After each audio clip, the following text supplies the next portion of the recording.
Hi, welcome to another session on pointers in C. We'll start the session with a quick recap of what we did in the last session.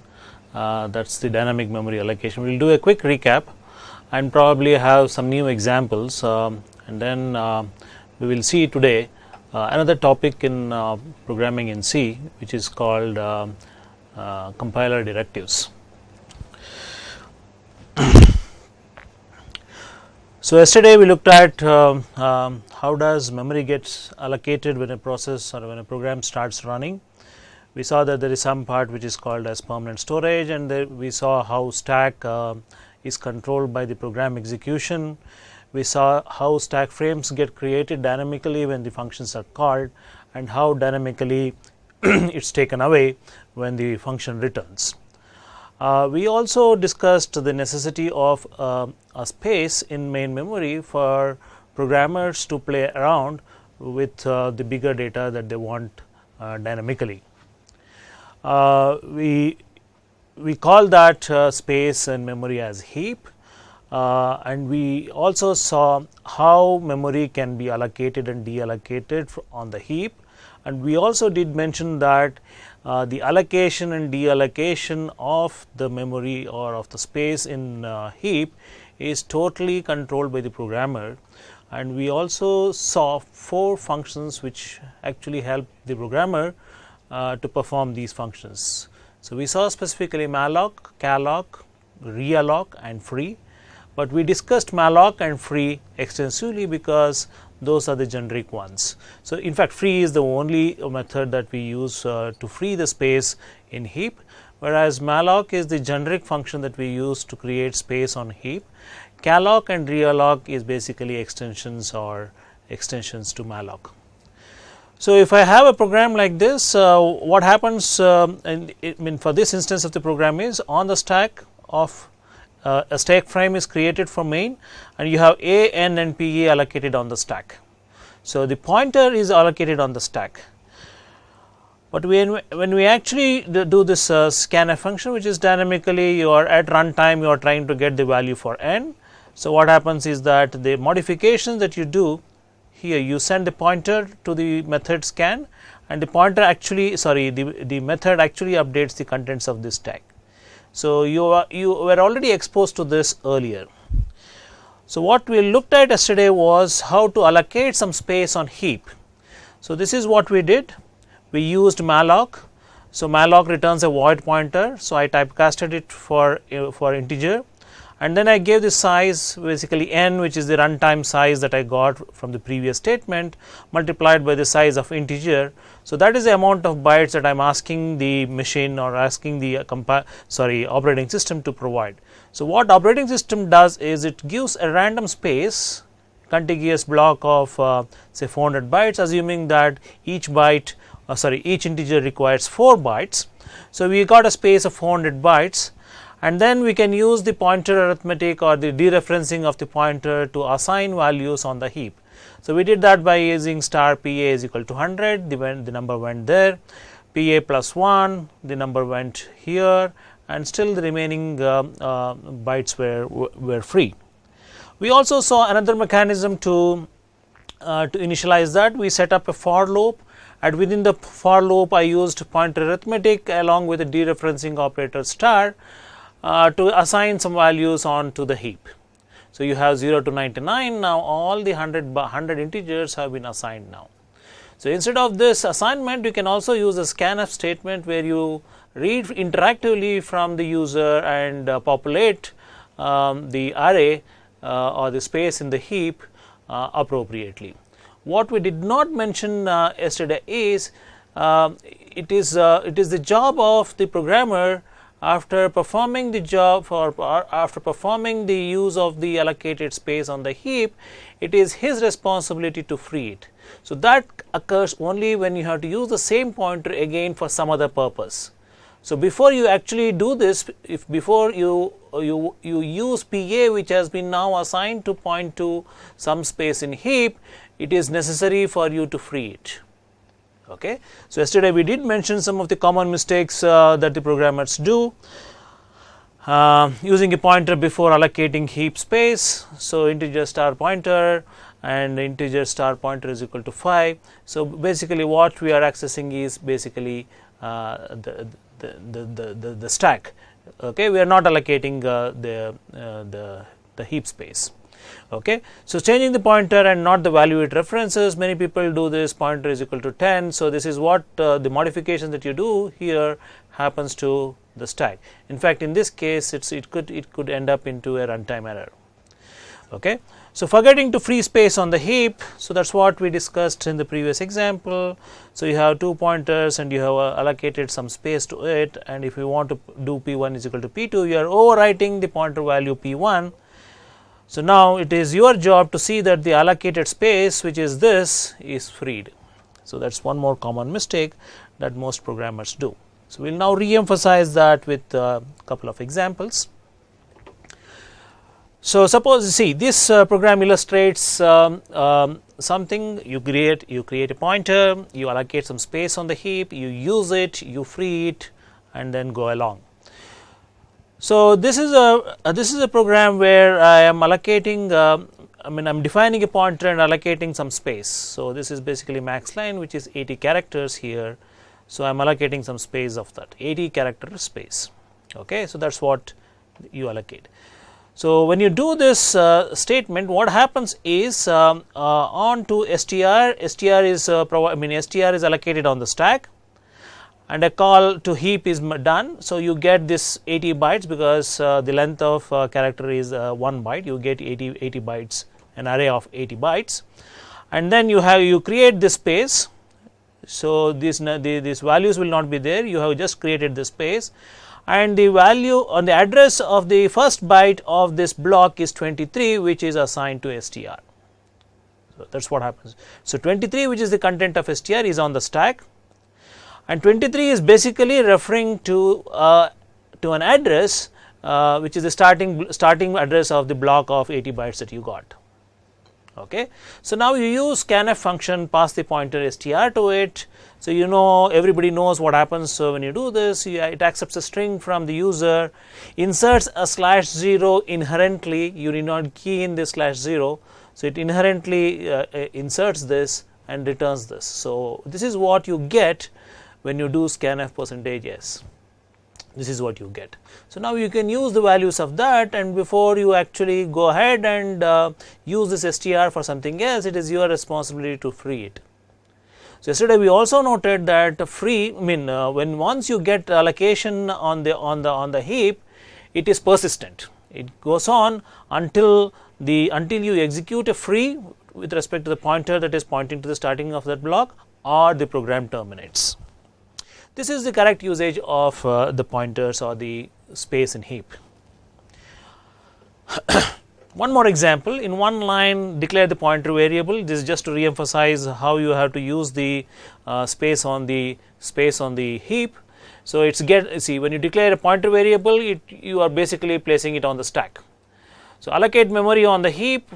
So, you do that basically using malloc or calloc, and set the value of the pointer variable equal to the starting of the heap. So, both malloc and calloc does this for you. Read a value from the user into the space on the heap. This is why scanf takes the pointers as the parameters passed in. There are other mechanisms to read the values into the heap. Okay, you will go. You can read it from a file. You can read it from. You can pipe the input from another program into this program. There are multiple ways, and those you will learn a little later. So, once you are done with the usage of the space in memory, it is your responsibility to release it. So, release all the space on the stack pointed to by the str, and set the value of str pointer on the stack equal to the null or to a new value. So, as a last example, we will see how we can create two-dimensional arrays using pointers. So, to really make things confusing, you can have pointer to pointers. They are very useful as well. It is not just we are not specifying this example just to confuse you. There is a significant usage of this because you need two-dimensional matrices significantly when you operate on matrices. So, this comes in handy whenever a two-dimensional array is required. You can also declare 2D arrays but generally it goes on. I mean, if you declare it within a function, it is statically allocated number 1, and generally it goes onto the stack. Okay.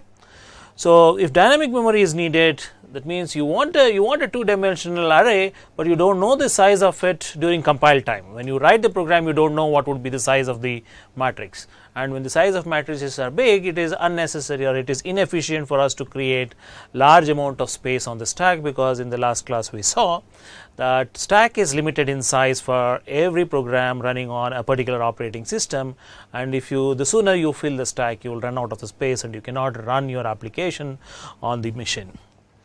So declaring a pointer to a pointer is fairly simple. We have seen couple of things before this as well. Just put 2 asterisks in front of the variable name and you get it. So one example is character star star names. We will quickly see probably 2 examples. So one for some advanced C programming, the other just to understand the concept of 2D pointers. So what I have is integer star star 2D. So that's the variable that I declare. Okay, so what is this? This is a pointer to a pointer data type of integer. So integer star 2D is pointer to integer, and this second star here specifically mentions the pointer to the pointer of integer data type.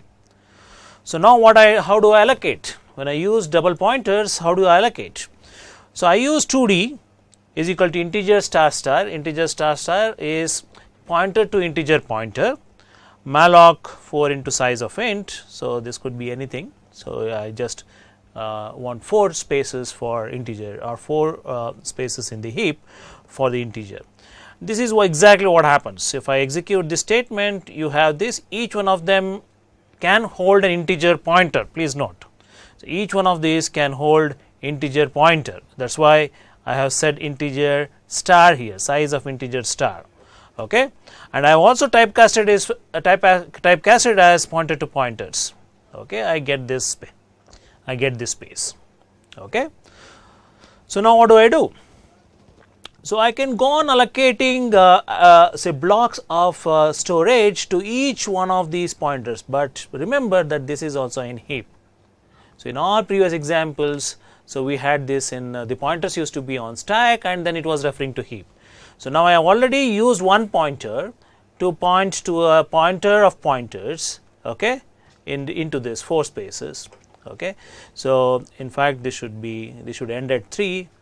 Okay, so just pardon me for that. So this should be 0, 1, 2, 3. So you have 4 spaces. So I can go on allocating space to that. I have shown one of them, star 2D plus 1, that is content of 2D plus 1, that is this space, the space here.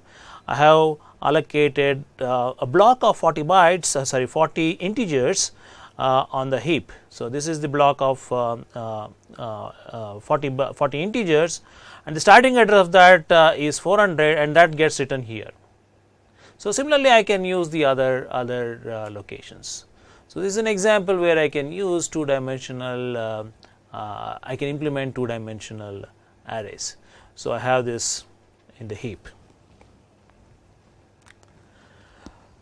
So as a final example, we will see what we call as the arg vector or argument vector in C.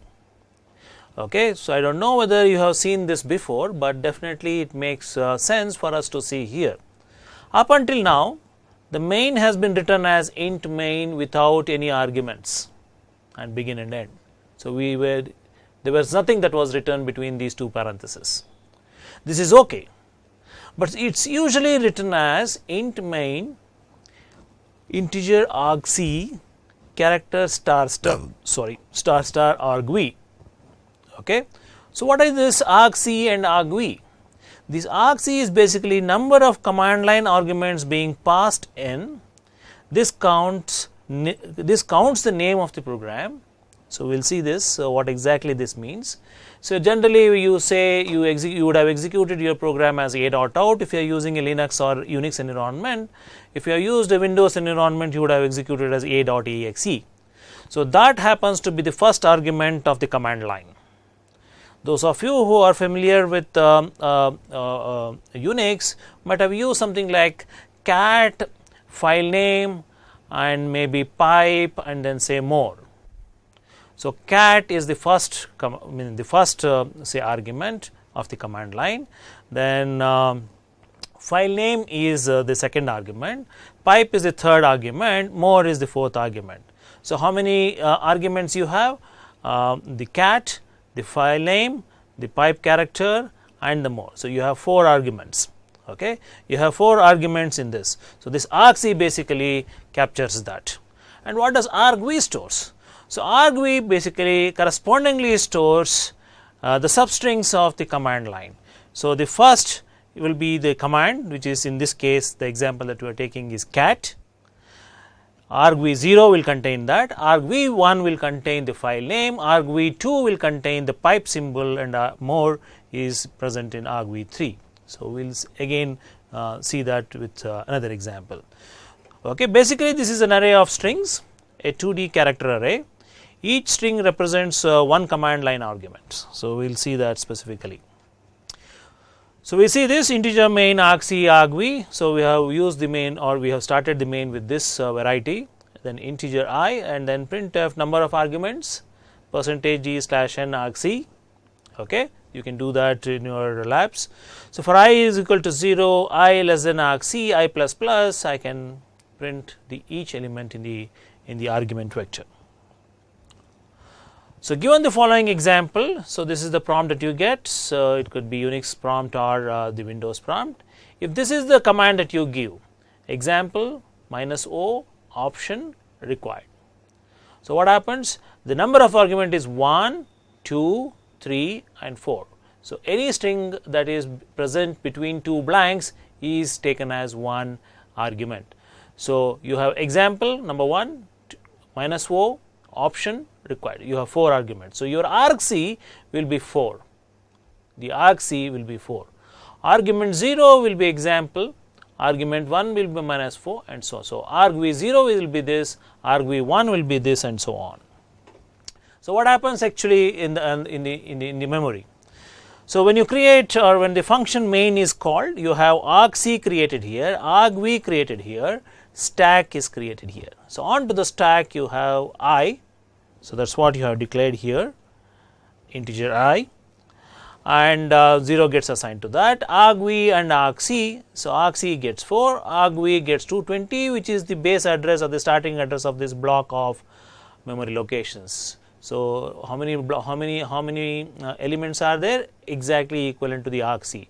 So, a block of 4 pointers, character pointers is present here. So, 220 happens to be there. So, this 220 actually gets onto the stack, but this is in heap. So, argv0 now stores example, argv1 stores -o and argv2 stores option, argv3 required. Okay. If you understand this example, so you are more or less actually understood all the say characteristics of 2D pointers. So, you have this example, we have done the same thing. You have character star names pointed to pointer of characters, then you have malloc, the 4 size of characters. So, and then in this you have this character basically an array of characters of 80 size, and you have 4 such, and now you assign the names to that. So, this is basically how we could implement argc and argv in the example. So, once you really understand the example that we discussed previously, that is this. Okay. So, in this basically if you correspond to this, this is what we are creating in the first malloc statement. In the second malloc statement, actually we are creating these 4. So, in the for loop you have this 0, 1, 2 and 3. So, you are creating this. Okay. Let us take a closer look with one more example. Okay. So, sorry. So, this is exactly what happens with respect to this program. So, you get 220 here, the address of the starting block of this 4 pointers, and then you reserve some space for each one of them. So, this is a character, sorry, an array of characters of 80. So, similarly, all of them are like that. This is what actually happens in the for loop with a malloc, okay, and this is what we set up. So, we will discuss calloc to a little extent because it is an extension of malloc. We will not discuss realloc because it requires fair amount of understanding of what happens to malloc and callocs, and very rarely we are going to use that. So, we will not discuss that much.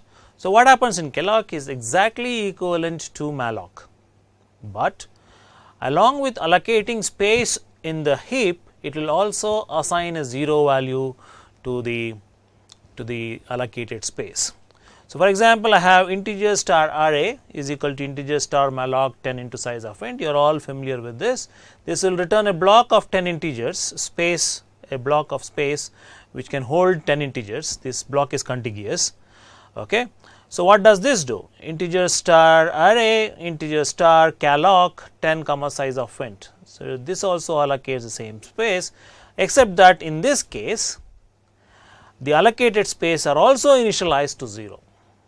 Okay. So, you can use calloc and malloc wherever it is appropriate. So, people are very conversant or very convenient or very comfortable with malloc. So, you can also use callocs. This is what we have done. Okay. So, we were supposed to discuss all the issues in pointers. We discussed almost every topic in this. So, one of the toughest say concept in C is dynamic memory allocation. We have spent sufficient time in understanding that. So, we started with pointers and then we started with pointer and function arguments, how it will empower us to write functions which can return multiple values. Then we saw how pointers and arrays are closely related. We also saw how address arithmetic is different from integer arithmetic, because we know that addresses are basically unsigned integers, but the arithmetic is not exactly similar to integers because there is a size factor that comes into play. So, then you saw character pointers and functions. Specifically, we saw how character strings or variable length character strings can be handled with a beautiful example of argument vector in C. We saw dynamic allocation, how to initialize pointer arrays and so on. Okay. So, that closes or that concludes the discussion of pointers in C, but the topic is so complex and hence so vast. So, until you get fairly comfortable with pointers and then how you allocate and deallocate space or manage space in a heap, you are still not a complete C programmer. Okay. So, understanding how you can efficiently use C decides how good a programmer are you in C. So, we will move on to the next topic, which is basically the C processors, C preprocessors. Okay. So, we are supposed to see all these 4 subtopics of this. So, we will start with understanding what a preprocessor is. We will see macros, very simple concept. We will see compiler control directives, very strong concept, but at this point of time, because most of you are beginners in programming and you are not writing or you have no experience of writing large C programs, you may not be able to appreciate this compiler control directives, but it is good to know that there is something called as compiler control directives, and when you start beginning to write large programs, you need to revisit this concept and see how you can write better when you are handling big programs. We will take some small programming examples as well. So, the preprocessor is a program that processes the source code before it passes through the compiler. So, in the beginning of this course, you must have seen that once you write a source program using C programming language, you use a compiler to compile it. So, compiler basically checks for the syntax. If there is any syntax, it throws out appropriate error messages. And once the program is completely syntax free, or sorry, syntax there are no syntax errors. Okay. So, then you will get an executable code which you can run it on the machine. But there is another say processing that gets done before the compilation, which we call as preprocessor. So spare me for the spelling mistake of the preprocessor. Okay, so the preprocessor, the spelling is this is right. So there's some typo error here. So preprocessor is basically a program which takes the C program that you have written as an input and generates another C program. So what it does, we will see today. Okay, and the output of preprocessor actually gets into the compiler. So the compiler that you use will invariably use preprocessor, but there are systems or there are environments where you can invoke only the preprocessor. Okay, you can invoke only the preprocessor, but if you generally invoke the compiler, the preprocessor is automatically invoked. So the program has to first pass through preprocessor, the preprocessor has to do its job, and then the compiler takes the output of the preprocessor and does the job, and then goes to the linker, and then you get the binary code. So we will restrict our discussion only to the preprocessor. So preprocessor is a program that processes the source code before it passes to the compiler. It operates under the control of directives. We are going to see some of the directives or most of the directives. So basically directives are placed before the main lines. When you have a C source program, so you must have all remembered there is something called as hash stdio.h. That is what we are going to discuss today. What is that? So is there anything else that stdio.h people must have told it is a header file, it is somewhere in the library, but we will see how to write something of that kind on our own. Okay, and what should be written in that. We will see that today. So to begin with, we will see some of the directives. So directive means basically an instruction to the preprocessor. Please remember that this will not generate any machine code. So directive is just an indication to the preprocessor to do something. What needs to be done depends on what is the directive that we use. Please remember that directives are only indication or directions to the preprocessor. There is no machine code that gets generated here. The machine code is generated only by the compiler.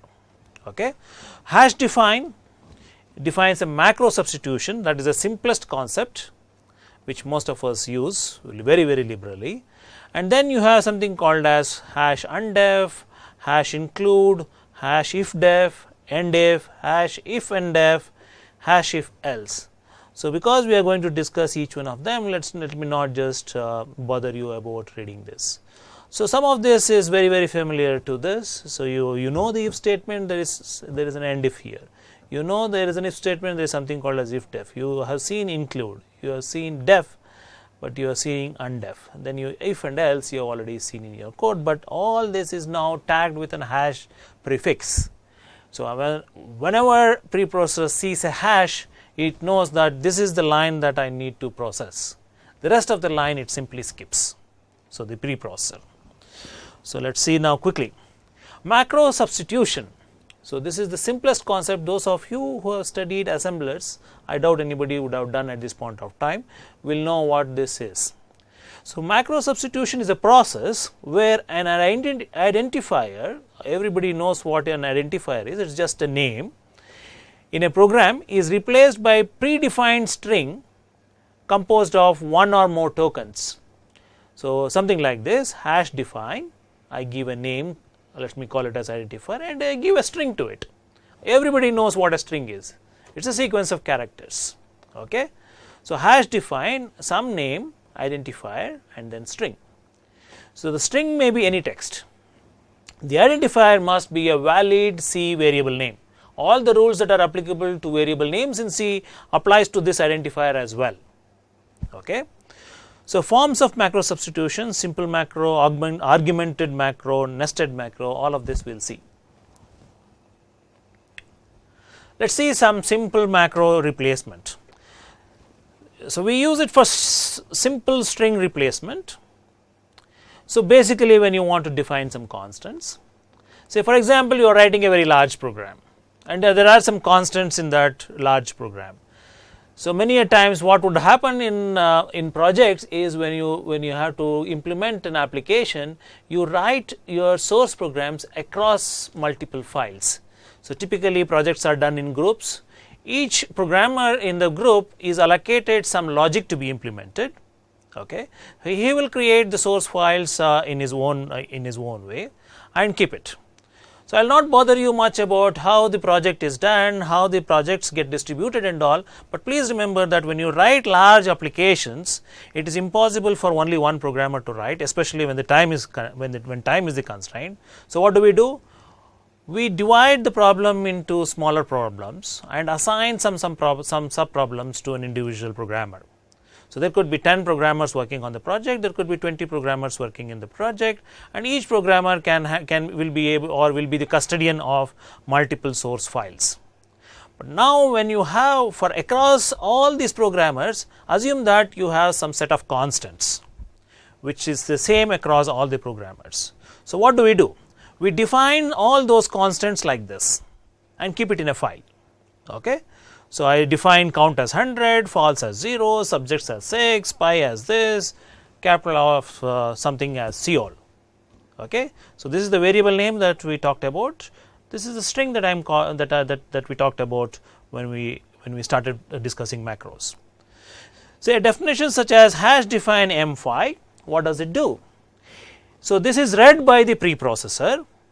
Now, preprocessor knows that every time I see an m in the rest of the code, I should replace it with 5. Okay. So, this is an indication or the direction to the preprocessor that every time I see a capital M in the program, I should replace it with 5. This is a simple example. So, for example, now in the program I have total is equal to m into value, I have print m is equal to %d/n comma m. So, for the preprocessor, whether it is a literal string or something, it does not matter. For the rest of the code, every time it sees a capital M, it will replace it with the string. But please remember that it should have a blank on either sides, only then it recognizes it as a token. Okay. So, what will be the output of the preprocessor? If it finds a statement like hash define m5, in the rest of the program, in the rest of the lines of program, wherever it sees m, okay, please remember m with 2 blanks on either sides. So, it will replace it with 5. I get 5 into value. Okay. So, if it is there in the literal, it will not go and change, because literal, you remember, it is a constant. Okay. This is a literal constant, and then you have 5. Is that clear? Okay. Let us see some more example. A macro definition can include more than a simple constant value. I mean, just see this. Define area 5 multiplied by 12 into 4 6. Define size of int multiplied by 4. So, this entire string from 5 to 6, 5 start 12.46, this entire thing is the string. Now, wherever it finds area, wherever the preprocessor finds area, it will replace with this string. Similarly for the others. So, consider now the evolution of ratio a by d. So, this is there in the program. So, the compiler directives before actually the preprocessor reads this, it would have read the definition of d and a. D is 45 minus 22, a is 78 plus 32. Now, this ratio now after the macro substitution becomes what? 45 minus 22 divided by 78 plus 32. So, what is 45 minus 22? It is defined as d, it is defined as 45 minus 22. Now, whether you actually want this or you wanted 45 minus 22 whole thing and then divided by 78 plus 32, it depends on what you want. So, if you want to avoid any ambiguity, you know, if you retain this as it is, 22 by 78 gets evaluated first, and if that is not what you wanted, you need to do or you need to use parenthesis. So, make use of parenthesis if you do not want any ambiguity. The preprocessor performs a literal text substitutions. So, what does preprocessor do is it reads files one by one, line by line. Whenever it finds hash define, we are discussing only macros. Whenever it finds hash define, it sees whether it is syntactically right. So, hash define. So, there should be an identifier followed by a string. So, what it does for the subsequent lines, once it sees a definition, the subsequent lines, wherever it finds that identifier, it goes on replacing with the string. Okay, now let us see. So, I have this small piece of code, start integer total is equal to 10, average is equal to 20, count is equal to 0. Does this look like a C program? Definitely not. So, I think none of us have seen a C program like this. Okay. But if I pass this to the C compiler, it will throw out errors. But what happens before you actually call the C compiler, the C preprocessor kicks in. The C preprocessor does its job, and now we will see what happens. Suppose if this is the definitions that is defined in the program. Hash define equals is equals, hash define and is ampersand, hash define or is equal to pipe, define hash define not equal to this, and so on. Assume that this is the definition that the preprocessor sees, and then it sees this block of code. Okay, what it does? It looks at start. Is start defined? Start is a token. Is start defined? Yes, it is defined. What is it defined? Int main open parenthesis, close parenthesis, and the braces. It replaces this start with this, and then it goes on doing that and ends up generating this. So, this is what the preprocessor saw, and this is what it outputted. Okay, in the output you have this int total is equal to 10, average is equal to 20, perfectly valid C program. Okay, remember this example, you have understood what macros mean. Okay. So, there are some rules for macros. When you start developing large programs, you will study that, you will understand it much better, but all computer science students, all programmers should know what is macro substitution irrespective of the language. You may start coding in Java, coding in C++, all programming languages will provide you what we call as macro substitution. Okay, it comes in very, very handy, as I said, when a project which is very large is involved and multiple programmers together is trying to solve that problem. Okay. So, we saw simple macro substitution where you had an identifier name and a string, very, very straightforward. Let us see whether we can do something better, or does C provide something better. In fact, you can write macros. See, remember that this string was a constant. Wherever it found this identifier, it is to simply replace that. Can I argument it? Can I make that as a variable string?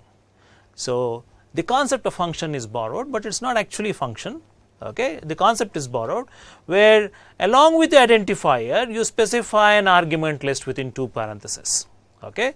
All of you are familiar with this open bracket, close bracket, and a list of variable names. So, max a comma b. So, what does it do? So, you have this string, but you have the arguments written over here. You have a, b, a, b. So, this a comma b is variable actually. So, along with this max, the user is supposed to supply these two arguments. We will see that with a better example. Okay. So, all these are examples for argumented macros. So, the argument supplied to a macro can be any series of characters. For example, the definition means hash define print variable comma format printf. See, hash define print variable comma format. So, what is a string? Printf variable is equal to percentage format slash n variable. But please remember, if it is a simple macro substitution and if this print was to be out of this define, this variable was not replaced. We discussed that in the last example. But in this case, in the definition, this variable basically corresponds to this variable.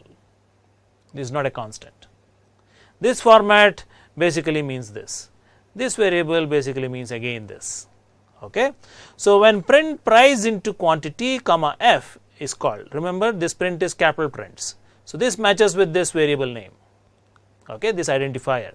So, what is supplied? Price multiplied by quantity is now variable. So, variable gets a copy of price multiplied by quantity. What does format get? Format gets f. Okay. So, the resultant string for this after macro substitution would be printf, this printf, price into quantity. So, this was substituted into this and this got substituted here.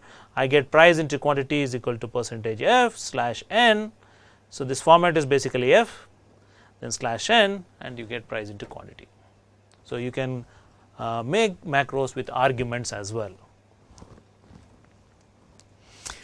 You can also nest macros. We can also use one macro in the definition of another macro.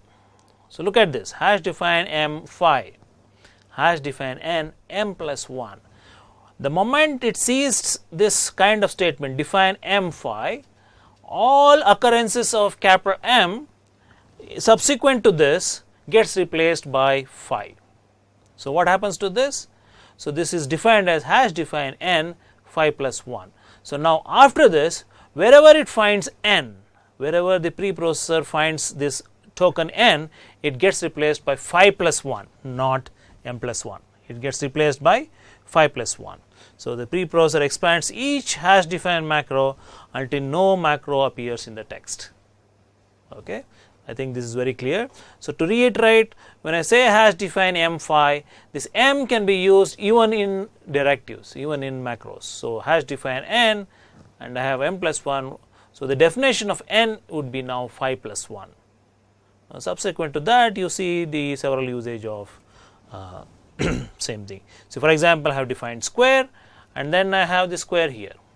I have defined cube and I use cube here even with arguments. Okay. So, we discussed the macro substitution. So, the later part of macro substitution, the arguments and all, as I said, you will appreciate when you write large programs. For small programs, probably you will not appreciate the usage of that, but still it is good to know what are the features that are available in C, so that whenever you encounter such situation, you know that I need to refer compiler directives, I need to refer hash define if I want this functionality. So, then I have one more preprocessor directives, which is called as file inclusion. An external file containing functions or macro definitions. Okay, a file will contain what? Some source code. Now, having defined or having discussed macros, it can have macro definitions, it can have functions. Okay. So, the file containing functions or macro definitions can be included as a part of the program, so that we need not rewrite those functions or macro definition. So, when I started with macro definition, I said that if there is a project and if there are 10 people doing that project and if there are set of constants which is common across all those 10 or 20 programmers, what I do is I will define all those in one single file. And what does these programmers do? Just use this file inclusion preprocessor directive to get a copy of all the constants that has been defined. So, we do that by saying hash include within quotes file and file name. You are familiar with this kind of hash include. So, with hash include stdio.h or stdlib.h. So, when you write this in double quotes, the file name is the name of the file containing the required definition of the functions or macros, and the preprocessor will search for this file name first in the current directory.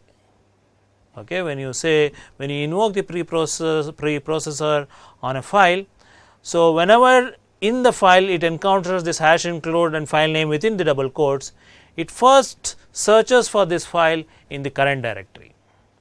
If not, then it will go to standard directories for the libraries. Whereas, if you use this less than symbol and greater than symbol, it by default it only searches in the standard directories. That is all the definition. So, now this is generally the user defined. So, normally we keep it in the local directory, in the source directory. So, let us quickly try to understand this. Let us assume that we have created the following 3 files: syntax.c, stat.c, test.c. So, basically it contains syntax definitions, statistical definitions and test functions. We can make use of the definition or functions contained in these 3 files by including them in the program as follows. So, the first line you are all familiar with. The next 3 lines are basically the one that we are discussing. So, what happens now? Whenever the preprocessor sees hash include within double quotes syntax.c, it will search for a file called syntax.c in the current working directory. So, generally this is found in that directory, otherwise it will go and search in standard lib. Okay. So, it searches for these 3 files and substitutes that. You can also have your own definitions after that, and then you write your programs. So, what happens? This particular file is now included into this file.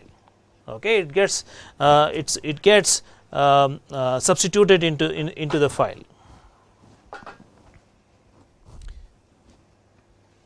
Okay, so we'll see that once I get a chalk.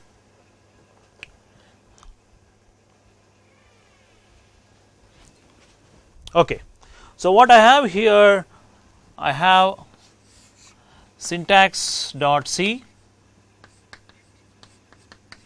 So I have test.c. I have one more file. Let me not name it. So I have this file. Now let me call this as a.c. So I have stdio.h and then I have syntax.c. What happens? This entire file is copied into this. Okay, this entire file gets copied into this. And then you have test.c. This entire file gets copied into this. And the output of the preprocessor is this big file.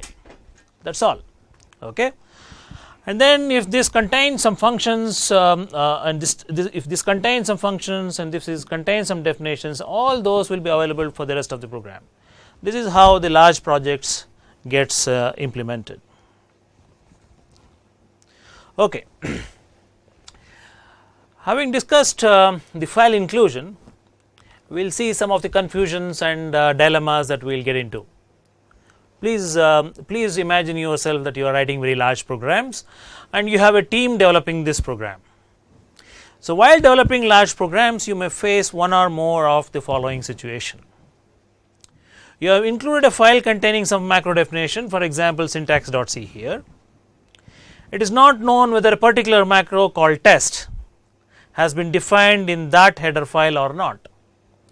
You have declared, you know that there is some definitions here that has been copied here, but when you actually write the program here, you may be in a dilemma whether test has been defined in the earlier definitions or not. Okay. So what would be the brute force method? You go and search for the test in this file. Okay. But if the syntax.c is developed by somebody else, so the programmer who is developing here will not be, or he should have enough say control to see whether a particular macro or a particular definition has been defined or not. Okay. So if the programmer wants to know whether a particular macro has been defined in that header file or not, so however you want to be certain that test is defined. If it is defined earlier, it's all right, but if it is not defined, you want to define it. Please remember, if you define it twice, it is an error. If I say hash define m100 and again somewhere down the line, if I again say hash define m100, it is an error. So this control, or this is the dilemma that he gets into. So we'll see how to handle that as well, because he wants to test, and if it has not been defined, he wants to define it. Second, suppose a customer has two different types of computers. So I have a customer, for example VTU is a customer. So they have an Unix machine and they have a Windows machine, and I am a vendor to that organization. VTU is the customer. I am writing programs for VTU, and VTU tells me that, look, I want your application to be compiled and run on Unix machine as well as Windows machine, because I have that. I have already made some investment on that. Okay. So how do I address that? Because the way in which you write C programs for Unix machine is slightly different from how you write for Windows machine. So you will have a certain block of statements which are OS dependent. How do you control that? You are developing a program for selling in the open market. So VTU, I know, they gave me the specification. They told me, look, I have a Unix machine and a Windows machine. I have Unix machines and I have Windows machine. Your application has to be compiled and run on both the machines. Okay. But there are, when I want to develop a product, I don't know on which machine it's going to run. Okay. So how do I see that? I write in one program and see that the actual set of lines gets compiled and run on a machine which is particular. Okay. So we'll see that as well. Suppose you are in the process of testing your program. So, all of you have done this. I think I should have put this fourth point as the first point, but I am putting it in the last because the compiler directives that we are discussing now is basically given for the first three kinds of problems, but a side effect is that it comes in handy for small programs as well. See, most of you have written programs.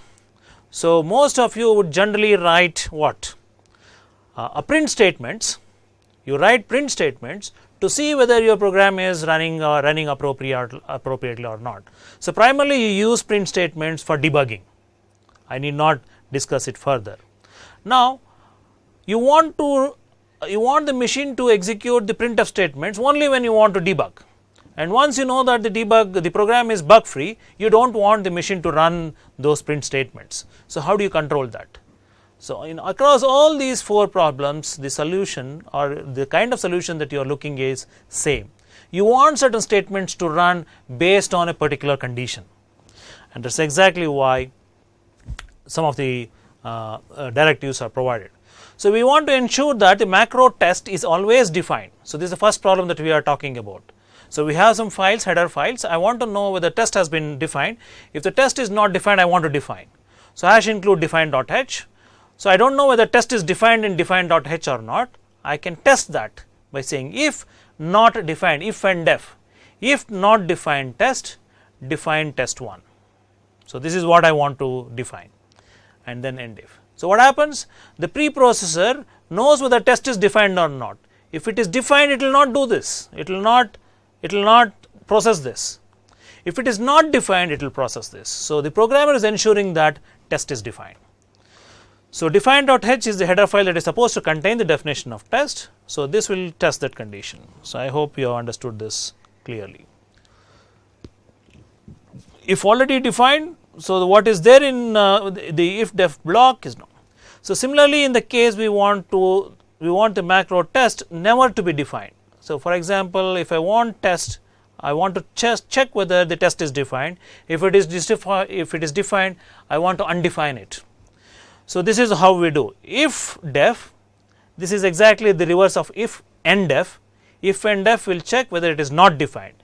So, this will check if it is defined. If def test, I will just say undef test.